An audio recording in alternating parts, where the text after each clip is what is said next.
very, very much for your kindness and your generosity in inviting me to join these festivities that mark the opening of the annual convention of the Philippine Psychiatrists Association.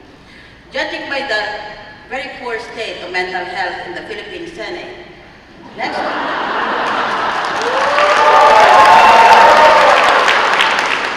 I suggest, and in fact I will support you next year, that you hold your annual convention within the Philippine Senate.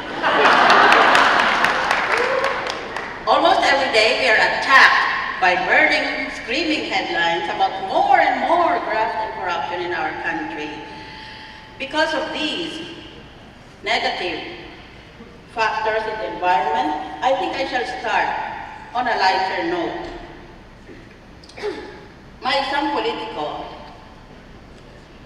na lumapit sa isang psychiatrist. Ang sabi niya, "Dok, tulungan mo po ako. Tuwing nakakatagka po ako ng pork barrel, hindi ko mapigilan ang sarili ko na nakawin ito. Nagigilty po ako at nadidepress ng malala at matagal dahil dito." Ang sabi ng psychiatrist, "Sige, tutulungan kitang magkaroon ng self-control para hindi ka magnakaw sa taong bayan." Sumagot ang politiko, "Dok, huwag po. Gusto kong tulungan niyo ako para hindi na ako mag-guilty at ma-depress."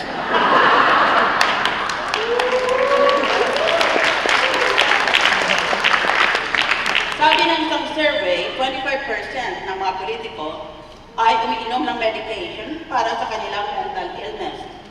Malalaking problema ito. Ibig sabihin, 75% ay hindi umiinom ng gamot.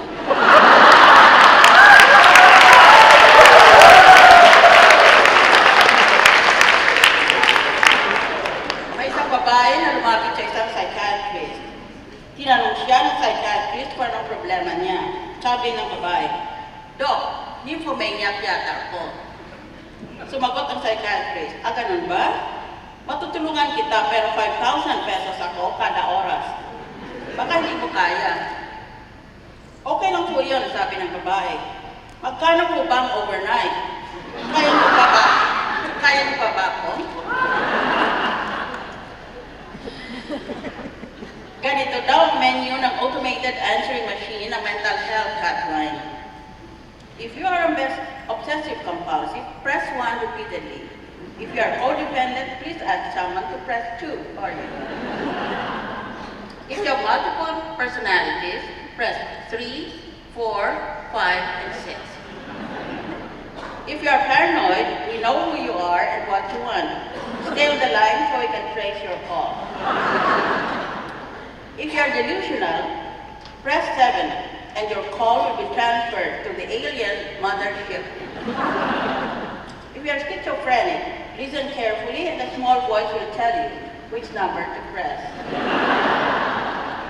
If you are a manic depressive, it does not matter which number you press. No one will answer. If you have amnesia, press 8 and state your name, address, telephone number, date of birth, credit card details, email address, and your Facebook password. If you have short-term memory loss, press 9. If you have short-term memory loss, press 9.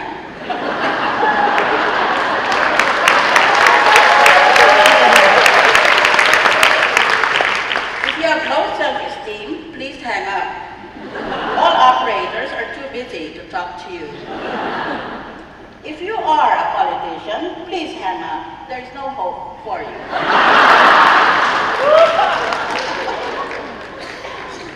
Today, we are met once more with screaming headlines about alleged influence exerted by the President on the senator judges during the impeachment trial of the Chief Justice last year.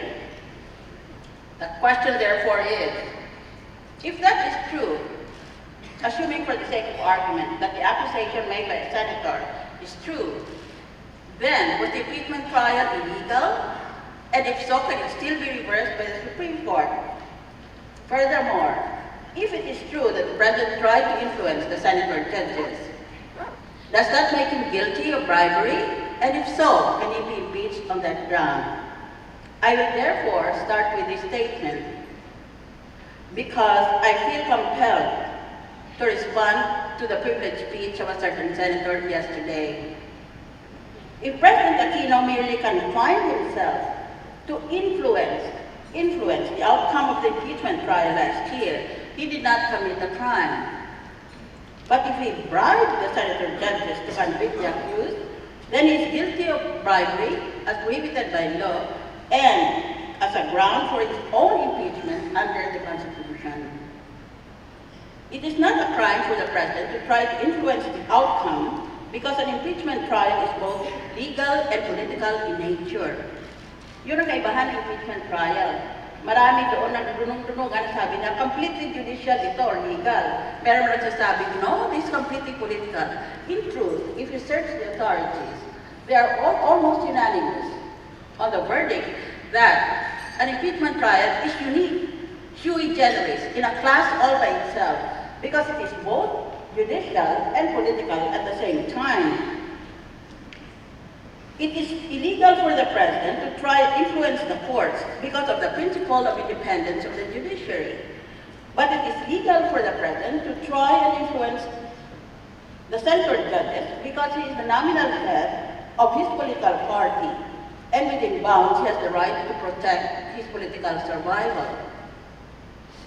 Now I shall deal with two issues raised by today's banner headline: the judicial review of the impeachment trial and the constitutionality of the Development Acceleration Program, which is another term really for more pork barrel, particularly when it was apparently used as a bribe. On the issue of whether judicial review of the impeachment trial is now called for, I believe that the Supreme Court can give due course to a petition for review on certiorari on the ground of extrinsic fraud, which was committed outside the narratives of the trial. Our Supreme Court has developed jurisprudence unique to our country, that if the fraud is part of the story of the victim against the accused, you can accuse it to review or to reverse a decision that is already final and executory. You cannot do that because that is intrinsic fraud. The judge is expected to have done that during the trial, and if we fail to do that, then the parties will have to bear the responsibility for the failure of the judge. But if there was fraud exerted outside of the trial, for example, bribing the judge, then that is called extrinsic fraud, and the Supreme Court has ruled that it can reverse a decision that is already final on the ground of extrinsic fraud. American authors conflict on whether the Supreme Court has the power to review a judgment of impeachment and conviction by the Congress. Professor Charles Black, Jr. of Yale University, writes that judicial review is not acceptable. But Professor Raoul Berger of Harvard University writes that judicial review can be undertaken by the Supreme Court. He argues that judicial review of impeachment is required to protect the two other branches of the government from the arbitrary will of Congress. I now go to the issue concerning the DAP, Development Acceleration Program, kasi ang mga senador, congressman, taon-taon, ang senador merong pork barrel ng 200 million. Ang congressman merong pork barrel ng 70 million. Ganon sila kaganit. Nagmatakbo sila, senator congressman, para lang sa pork barrel. Para nyo maintindihan kung bakit hibagsik sila sa idea na wala ng pork barrel sa Kongreso. Hindi na sila tatakbo uli. Dahil ang sweldo ng senador, for example, is 90,000 naman. Eh, ang layaw-layaw ng pamumuhay nila. They can no longer afford to maintain their lifestyle if there's no more pork barrel. That is why they're talking of impeaching President Aquino. Ganon ang mental health ng mga congressmen. Kasi may istorya, nasa isang mental asylum, nakatakas ang lahat ng inmates. Inaalak sila lahat sa 1,700 islands of our archipelago, 7,100 islands of our archipelago. Hindi sila makita-kita. Pagkatapos ang mga pulis na naghanap, pumunta sa session hall ng Senado ng alas 3. Kasi alas 3 ang roll call eh. Aba, ang lahat na nakatakas, nag-answer ng present doon sa Senado.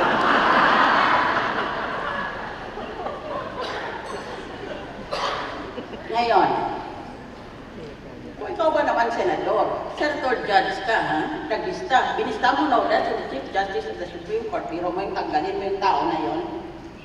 Pagkatapos ng ilang buwan, o baka linggo lang, sinabihan ka na may dagdag na pork barrel na 15 million. Hindi lang sa panahon na iyon, kundi noon pa. I remember during the impeachment trial, one lawyer for the accused said, there's a rumor going around that all the senators who will vote in favor of guilty verdict will receive additional pork barrel, and he was asked to apologize by the impeachment court. Yung pala totoo. Ngayon dapat sila mag-apologize naman. Ngayon, kung ganyan pala puro-puro, na kung mag-vote ka ng guilty, bibigyan ka ng 50 million. Ano yun? Hindi ba bribery yun? Tsaka, meron pang maswerteng tatlong senador na hindi lang 50 million matanggap nila. Senator Juan Revilla. I'm waiting for lightning to strike. Who presided at the impeachment trial, kalaban niya ako. Dahil gusto niya tanggapin na siya ang pinakamarunong sa buong Senado. Tinuruan ko lang yan ang impeachment law niya eh. Kaya matanda na yan. Tinanong niya ako, ano babasahin ko? So I said, read the book by Professor Black, which I just quoted to you, and the book of Professor Berger. And he did. Don't start me on that because I'll go on and on. Si Juan Revilla, si Franklin Relon, dahil chair of the Finance Committee nung panahon na iyon. Tapos, hindi ko maintindihan bakit. Itong si Francis Escudero, dahil takda na pala siyang magiging chair ng Finance Committee. Biro mo, pagkatapos tatlo kami na napapahalata na mukhang hindi kami kumbiksido doon sa ebidensya ng prosecution, ako, si Senator Joker Arroyo, si Senator Ferdinand Marcos Jr., wala kami ni piso. At hindi kami sinabihan, meron palang ganun.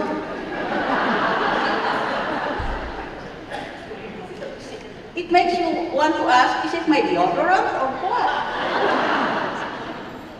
Tapos walang bribery? Ano ka kasi yun? Isn't your intelligence insulted by that kind of reasoning? Kung katulong yung rason ng ganon, magpagalitan mo na, sisigaw ka na eh. Ito, may pinag-usapan natin, Presidente, mga senador.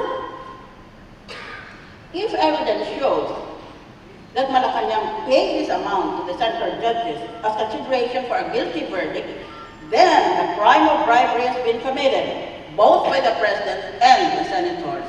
It does not matter that the bribe was not given during the trial or even before the trial. The law does not specify when you should give the bribe, whether it is in the form of a gift or a present or money. The law simply says, for as long as you discharge a duty in your public or official capacity in consideration of the gift or the present, that is a bribe. It does not talk about time as an element of the crime. It does not specify whether it should be before, during, or after. Basta, the basic consideration was a corrupt intent, that is bribery. Naturally, Senators Jinggoy Estrada and Senator Ramon Revilla Jr., in their respective privilege speeches, denied that the DAP funds that they received were bribes because the law punishes both the giver and the taker.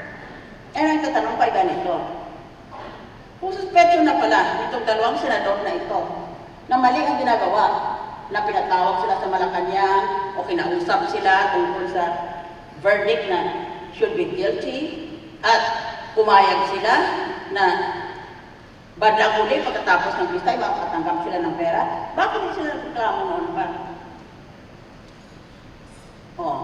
Anong tanong, anong sagot doon? May suspetsyon na pala sila, ngayon yung iskandalo nila. Nung nangyayari na yun, bakit hindi na sila nag-iskandalo? Bakit ngayon lang na tutukoy sila ngayon ng investigasyon tungkol doon sa Napoles scam? Alam mo yung Napoles scam na ngayon, ganito, kung kumas nasabi ko Noon, nung bata pa tayong lahat, tanggap ng publiko na pag may pork barrel ang senator congressman, nanakawin niya talaga ang 10%. Kaya doon, pag tinawag ang 10%er, nakakaya yun, pero bandang huli, tinanggap niya ng publiko. Eh lahat naman niya sila tumatanggap ng 10% eh. Pero ngayon, hindi na porsyento. Kasi tumaas ng tumaas eh. From 10 to 20 to 30 hanggang 50%. Ganon na kalaki. That's why, ang sama ng daan natin. Puno ng, it's full of potholes. We can't even afford to replace traffic lights. We cannot afford to raise the salaries of policemen so that they will be honest in the discharge of their traffic duties. Lahat yan is a result, is a conflation of corruption in our society. Kasi, umpisa pa lang doon sa puno, paglabas pa lang ng pera, ninakaw na ang 10%. Ngayon hindi na porsyento.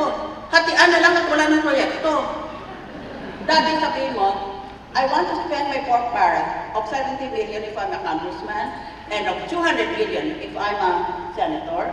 For this project, I will build a school building and then, in secret, under the table, you accept 10%. So, naging substandard na yung school mong yun. Pero ngayon hindi na. Wala nang proyekto talaga. At least noon, may resulta pa ang usapan nila. Pero ngayon, wala na talaga. Hatian na lang. Yun ang na-police scam. That's why it is so outrageous. Sabi niya, 1/2 ako, 1/2 ka, tapos lahat ipeke na natin ang mga dokumento. At nakakuha talaga sila ng pera. This is a nation of kleptocrats. What do you say? Mental health specialists. Hindi ba?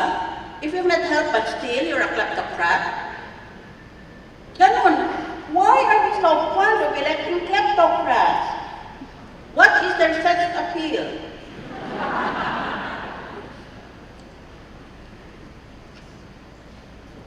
Pagkatapos, bakit kami tatlo? Napansin siguro na hindi kami mag-vote ng guilty, baka mag-vote kami not guilty because of the line of our questioning during the televised proceedings. Bakit di man ang kami sabihan na meron palang DAP? Merong DAP dito pero wala kayong pakialam dahil ayaw namin na pagmumukha ninyo. Okay na rin sa akin yun. Pinagsikreto, pinaglihim nila. These are all indicia, in lawyers' language, these are indications of fraud. In other words, these are all indications of corruption. Pero mo ganyan ang kasama mo? Doctors. That's why I have chronic fatigue syndrome. O ikaw kaya pumunta ka doon araw-araw, alam mo gano'n ang ginagawa ng mga nakapaligid mo? Kung hindi mo naman pala gustong banilin na lang silang lahat para matapos na. So I can end my misery. I can shoot them all because I'm a fine shot, and then I can shoot myself tapos.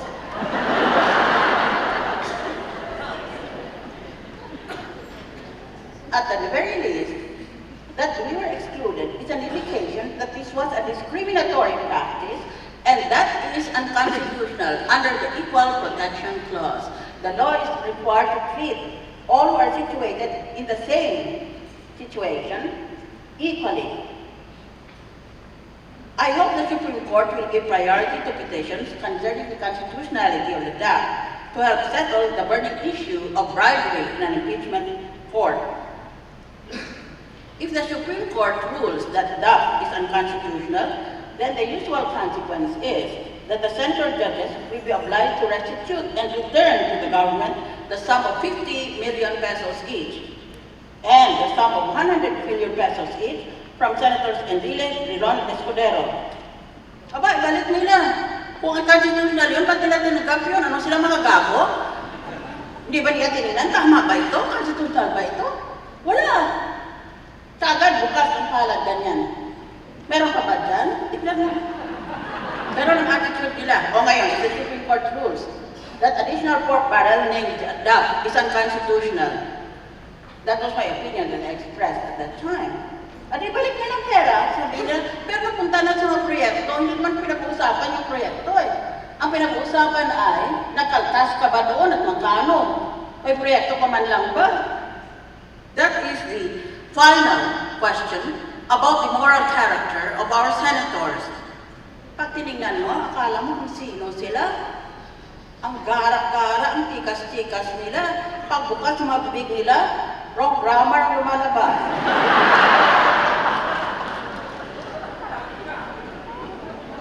I find it unusual, but not illegal, that the three senators, widely reported to be the most involved in the pork barrel scam, Senator Juan Ponce Enrile, Senator Dingoy Estrada, and Senator Ramon Revilla Jr., are airing their defense in the media, in addition to the counter-affidavits they have filed with the Ombudsman. Kasi kung may kaso, kriminal, ang kalaban mo, magpo-file yan ang kaso sa fiscal, and the fiscal will require him to file an affidavit. Yun bang you swear under oath na totoo yung sinabi mo? And then the fiscal will ask the other party to file his counter-affidavit, so that the fiscal will now get to hear both sides, the affidavit and the counter-affidavit. Usually ganun yan eh. Eh bakit itong tatlo na ito, hindi sila kontento na nag-submit na sila ng counter-affidavits nila, nag-privilege speech sa Senado, at ang isa, kadami-dami niyang pera, kuha ba naman ang sunod-sunod na advertisement sa mga dyaryo, sabi niya, kung interesado kayo magbasa ng aking counter-affidavit, pumunta kayo sa website na ito. Ina-advertise niya sa dyaryo. Ibig sabihin, walang pupunta sa website niya.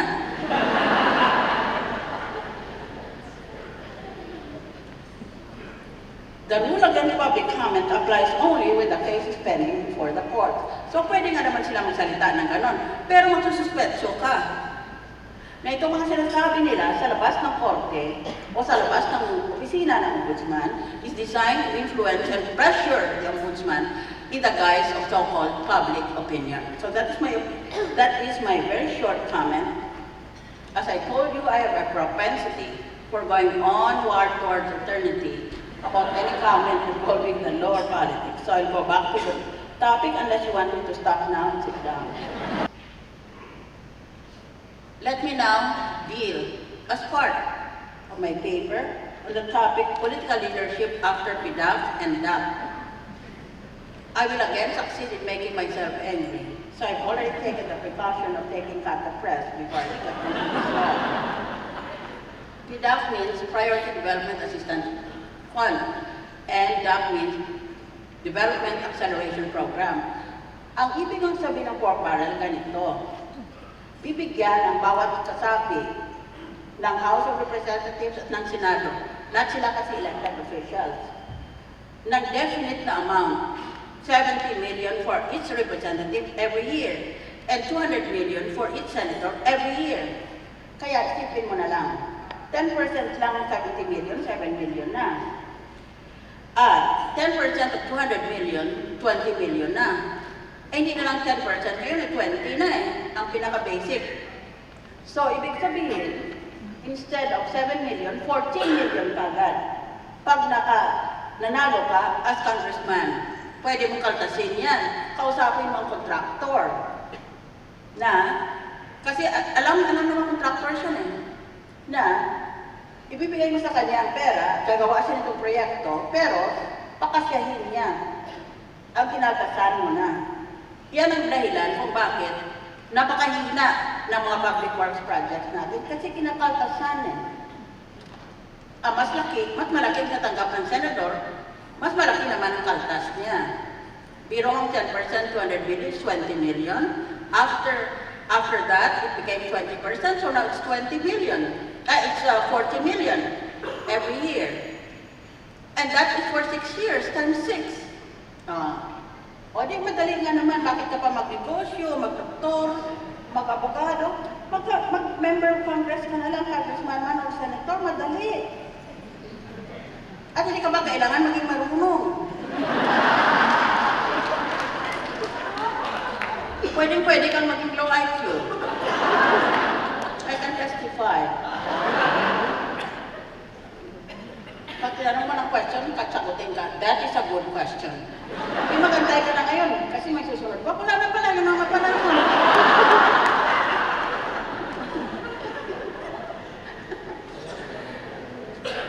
Pagkatapos, kung ayaw mo magsama sa kanila, galit sila sa iyo. Natanong ko sila, bakit may pagkukulang ba ako? Bakit ganyan kayo? May pagkukulang ba ako sa sex appeal? Bakit? The 2016 presidential elections are now within sight of the political horizon. This will explain the increasing number of self-serving press releases from those who hope to run for president or vice president. Ngayon pa lang nakikita mo, sa mga front page o sa prominent pages, may mga istorya na walang kahala-halaga na lumalabas tungkol sa senador na ito, sa congressman na yan. Kasi maasa silang tatakbo na sila. Ang senador natatakbo siyang presidente o vice-presidente, at ang congressman umaasa na makatakbo siyang senador. Kaya maaga pa lang, napapapropaganda na sila para pag nag-survey, kasama na sila. Ganon yan.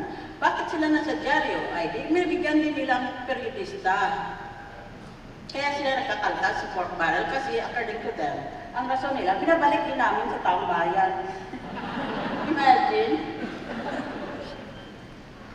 I dare to hope and predict that any incumbent national public official who runs for public office in 2016 will lose in the elections if the ombudsman charges him with plunder or malversation in connection with the pork barrel scam and or in connection with what appears to be the impeachment scam. Dapat gano'n ang mangyari. Basta sinabi ng ombudsman, oh, may demanda dito sa NBI. May affidavit ng mga whistleblowers. Bigyan mo ko ng counter affidavit mo.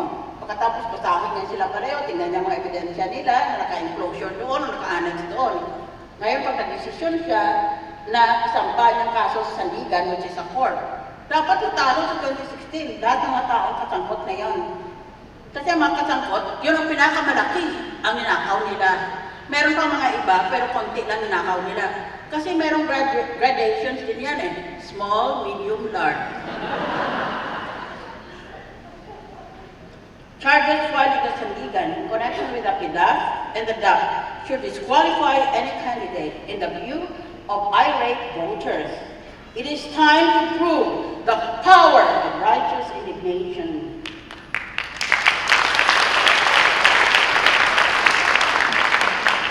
Palagi na lang pinagsasabihan, palagi ka na lang galit. Abay, kung ganyan pa naman ang political environment mo, hindi ka ba magalit? I said in public when I discovered that additional pork barrel was given to senator judges after they voted guilty. I said that I was heartbroken. But now ngayon, sa sinasabi nitong dalawang senador na galit na ngayon sa Malacanang, na nilakad pala talaga yung verdict na yon, I'm not only heartbroken, I'm about to suffer a heart attack. So I prepared my child to sue for damages, my fellow senators, in case I croak. Both in the psychiatric profession and in presidential politics, leadership is crucial as a product of both culture and vision. A very wise man said, life is a consequence of our moral choices. Every single day of our lives we make moral choices. Shall I turn left or right? Shall I accept or decline? Shall I join or be by my lonesome self? We make all these changes or choices every day, every single day of our lives. So we cannot just accept a person who immediately rises on the horizon on the strength merely of his paid advertisements in the paid media. Kaiba yun. Pinupuri niyang sarili niya. Dapat yan saklituhin mo. Ay, Jesus. If I had known that I would become a politician, on the day of my birth, I would have grabbed the hand of the nurse, taken the scalpel, and slashed my throat. I swear.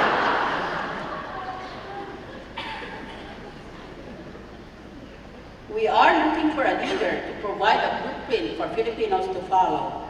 In the 2013 book, Leadership in Psychiatry, the editors emphasized that leader can be transformational if it involves the management of change, and if the leader has the skills set to influence individuals, events, and processes. You're a dapat leader. Hindi na all status quo things as usual. At mapayapa tayong lahat dahil walang gulo. Hindi ganun eh. That's management. A leader should be willing to risk even his own life, his reputation, so that he can bring his people to the right direction, to a good place. Leadership requires skills that are technical, human, and conceptual. Technical skill in psychiatry requires that the leader should understand technical aspects, but should also be able to communicate to the key stakeholders. Human skills are concerned with dealing, negotiating, and working with people.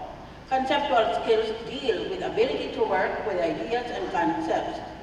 To find a new leader, we have to look for a person with important attributes of leadership, such as individual style and competencies, problem solving, effective communication, passion, and courage.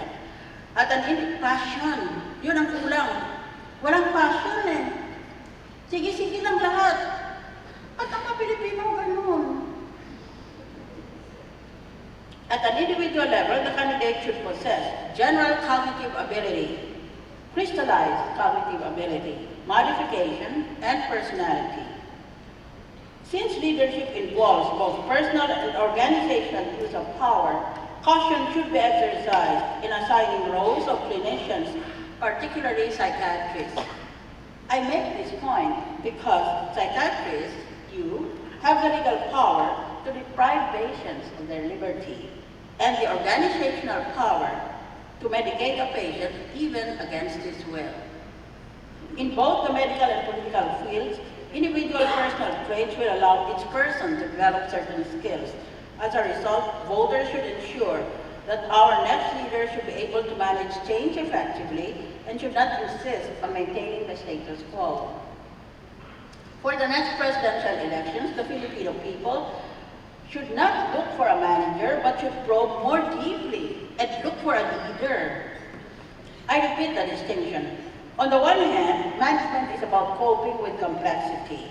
Its practice and procedure are, in general, a response to the development of large and complex organizations. On the other hand, leadership is about coping with change. While the manager identifies results, a leader sets the direction. In our modern life, Filipino children, in the attempt to find an individual identity, tend to identify external figures as role models. Mahilig na sila ngayon maghanap ng kanilang idol. If their role model is a leader or a teacher, well and good. However, if the role model is a pop star, a film star, or other celebrity, the result, as we have seen in Philippine politics, is that these unqualified people assume leadership roles even if they are not true leaders. Between 2014 and 2016, like two potentially seismic political years, seismic, volcanic action. In my humble view, leadership requires, first of all, a mass base, which I define as approval by major sector of the electorate, such as university students, the economic lower class, the social media, or even just the regional constituency of the candidate. If there is no mass base, then there is no realistic basis for the ambition to become president or vice president. Tumatakbo na lang sila para sa pag-asa na makabayaran o sumbulan sila ng kalaban para wag na sila mag-usan sa candidate. That's the explanation for some of them. Naghintay silang bayaran sila, kunwari may organization sila that they can turn over, kunwari meron silang constituent na hindi naman totoo, so pera lang talaga. Of course, every candidate succeeds in deluding himself that he has a mass base. Lahat sila naniniwala na popular sila. If so, that candidate has a mental health problem. If the candidate proved to be popular in initial surveys, he or she should be able to attract contributions from the rich in society, which can go higher or lower, or even dry up, depending on the results of the periodic popular surveys. Once invested with sufficient funds, the candidate can then build his organization and take out the expensive media advertisements that make elections so noisy and clutter the airwaves. Ganon, 3 stages yan. Una, kailangan nag-rate ka sa survey. Meron kang base, may mass base ka. Pag nasa survey ka, ang komersyante, lalo na sa Makati at sa Binondo, mga Inchik at mga Espanyol na mamistiso, bibigyan ka na ng mga contributions nila. Ngayon, una, konti pa lang ibibigay nila. At nadagdagan nila habang tumataas ka sa survey. Ganon yun. Halimbawa, hindi sila magbigay sa lahat ng presidential candidates. Let's say if there are 5 candidates, they will only give to the top 2. Pag tumaas ka, maybe they will not give anymore. So, installments ang pagbigay ng mga contributors. Na yung palagi kang nagagalit, pinapagalitan mo lahat sa lipunan, wala kang pag-asa na makakuha ng contribution. Yun ang problema po.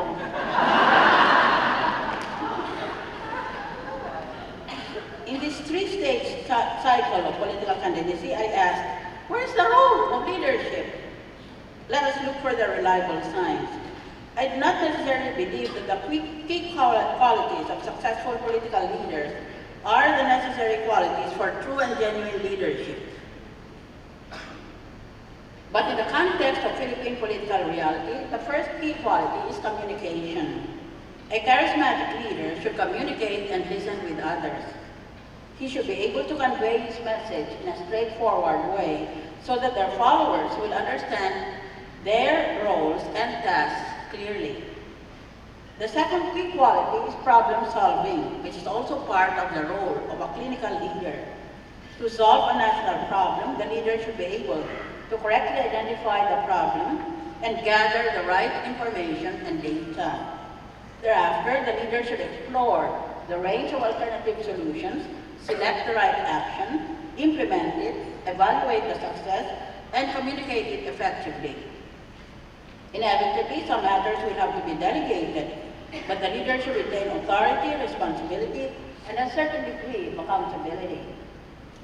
In the final analysis, I humbly submit that the next president and vice president should possess 3 non-negotiable traits: honesty, competence, and efficiency. Dapat yun lang ang hanapin natin.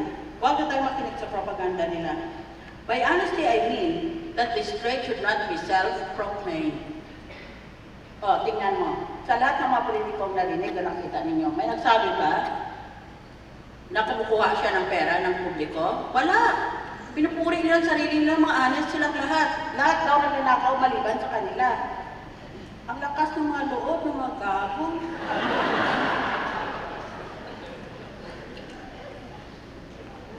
By honesty, I mean that this trait should not be self-proclaimed, particularly by rascals who try to advertise their integrity, mostly by attacking those of others.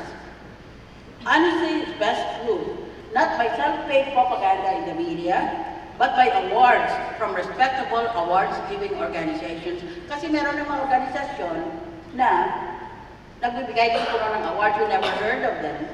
Hiningan nila ng pera ang mga senators and congressmen people, and then they have an award ceremony, at kung malaking binigay mo, bigyan ka rin ng gold plate na binili nila sa Tondo. Kaya kumikita sila. That's not what I mean. This is most notable when a Filipino, in a search covering the whole of Asia, is chosen to be the laureate of the Magsaysay Star Award for Government Service. Of course, you have seen, even a laureate should expect mudslinging from political Nazis whose manicured toes have been stepped upon. Metro Manila knows who these people are because they are universally condemned as selfish, greedy, and mean. Mean. And I mean you, since you are watching me. By competence, I mean that, although there is no constitutional requirement, any candidate for president or vice president should have finished at least a college degree. Pwede ba? Maraming senador, walang college degree, akala nyo? Ha? Hindi man nagtapos ng high school. Ang pulis, hindi pwedeng i-appoint ang pulis kung wala siyang college degree. Pero ang senador, ang presidente, pwede. That is the state of our law. Premium should be placed on graduation with honors from a prestigious university. Dapat naman may nag-graduate sila at sana, nagdag pa. Dapat naman nag-graduate sila with honors. Bakit sila leader? Gusto nilang mataas sila sa iba eh. Wala naman lang sila sinabi ng estudyante na umupya pa. Based on experience, I venture the observation, that the best trade leaders come from law, public administration, business administration, and political science. To keep the process democratic, we should allow candidates without these degrees to compensate by attending, perhaps, a 3-month seminar at the UP National College of Public Administration para intindi nila ang proseso. To be a lawmaker means you need to make a law, listen to everybody in society, and try and make the best law that will produce the best results for the greatest number of people. To be a lawmaker doesn't mean that you'll get your pork barrel and never attend sessions. Or if you attend sessions, member ka ng committee on silence. Dahil wala kang kakibo-kibo.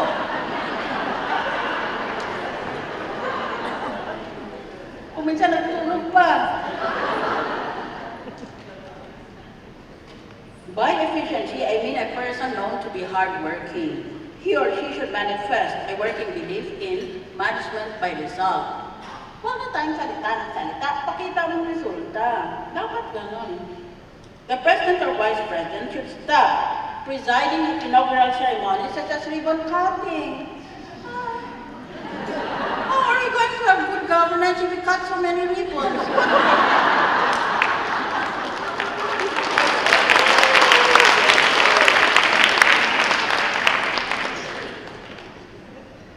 Should stop delivering quotidian speeches every day. My speech.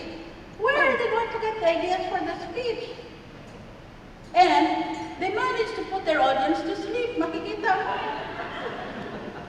But they should stay inside their office to get full information because the quality of your decision will depend upon the information that you receive. Kaya ensure that you get full information, not just half information.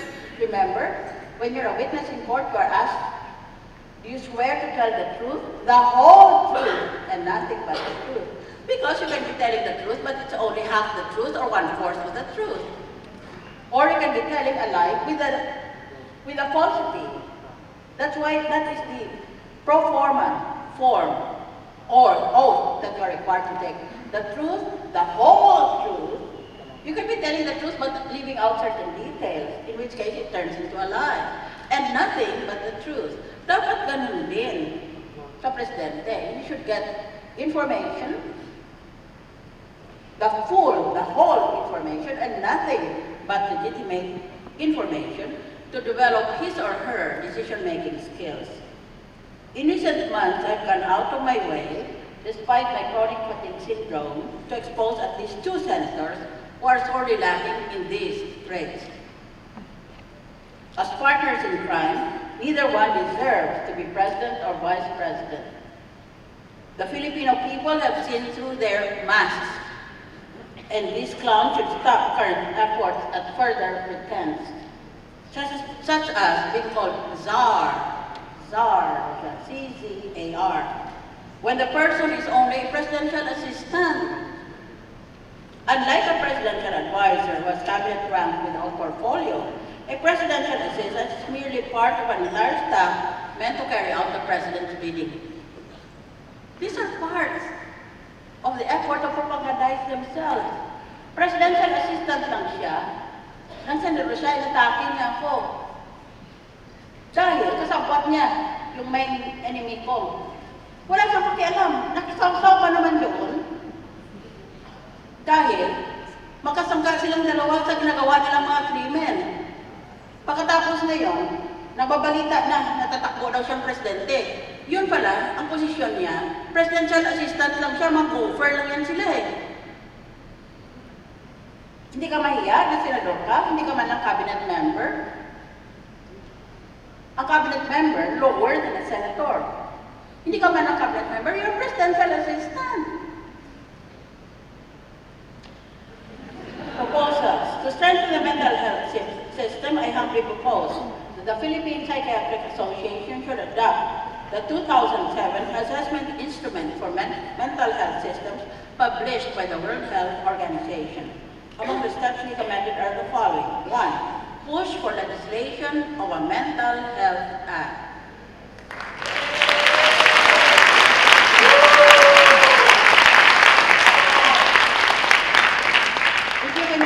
You can submit the draft to me when I'm still in the country. file it immediately. It will go to the Committee on Health, and I will offer to help defend the measure when the chair of the committee proposes it on the floor of the Senate. Kaya magiging ko sa committee. Number 2, institute surveillance for specific mental disorders in the community in collaboration with the National Epidemiology Center and the Department of Health. Ito bang may measles outbreak? Sometimes we don't know anymore. Number 3, if there's such a thing as a measles outbreak, please tell one of these measles-ridden patients to go take a walk in the Senate plenary session. Number 3, provide technical assistance to projects that would integrate mental health care in a general hospital, which are usually called the acute psychiatric unit. Or we can change the name. It's no longer Senate of the Philippines, it's just called it the acute psychiatric unit. 4, you can just outpatient services in mental hospitals by referring patients for follow-up consultations with the acute psychiatric unit in a general hospital or medical center. We have talked about leadership on both the medical and the political levels. I can make no better conclusion than to quote the poem Sum of Life by Henry Wadsworth Longfellow. Lives of great men all remind us we can make our lives sublime, and departing leave behind us footprints in the sands of time. Footprints that, perhaps another, sailing over life's solemn main, a forlorn and shipwrecked brother, seeing shall take heart again. Let us then be up and doing, with a heart for any faith, still achieving, still pursuing, learn to labor and to wait. I have said before that I'm on Kata Press, and I'm actually supposed to be in bed, so please forgive me, I have to leave immediately. I have to meet the press too for 10 minutes. Thank you very much.